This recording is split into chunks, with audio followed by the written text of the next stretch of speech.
बहुत मुकद्दस वो घड़ी थी जिसके ऊपर खाना काबा बना हुआ था, और उस घड़ी को बेच देना इमरान खान साहब की एक बड़ी घटिया हरकत करार दी शहबाज शरीफ साहब ने।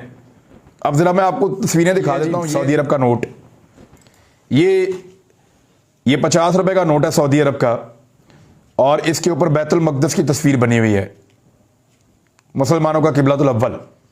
ये 100 रुपए का नोट है सऊदी अरब का, इस पे मस्जिद नबवी की तस्वीर बनी हुई है जहां हम सब जाना चाहते हैं। सब्ज गुंबद आपको नजर आ रहा है। और ये है जी 500 रियाल का नोट। ये 500 रियाल वाला जो नोट है, इसके ऊपर खाना काबा की तस्वीर बनी हुई है। ये तो बाजारों में चल रहे हैं, अरबी जेब में लेकर घूम रहे हैं, नोट एक दूसरे को देते हैं चीजों के बदले। ये तो फिर देने नहीं चाहिए। जिस कंपनी ने इस घड़ी को बनाया था खाना काबा की डिजाइन वाली, उस कंपनी तो बेचा है ना मोहम्मद बिन सलमान को, तो उनको भी नहीं बेचनी चाहिए थी।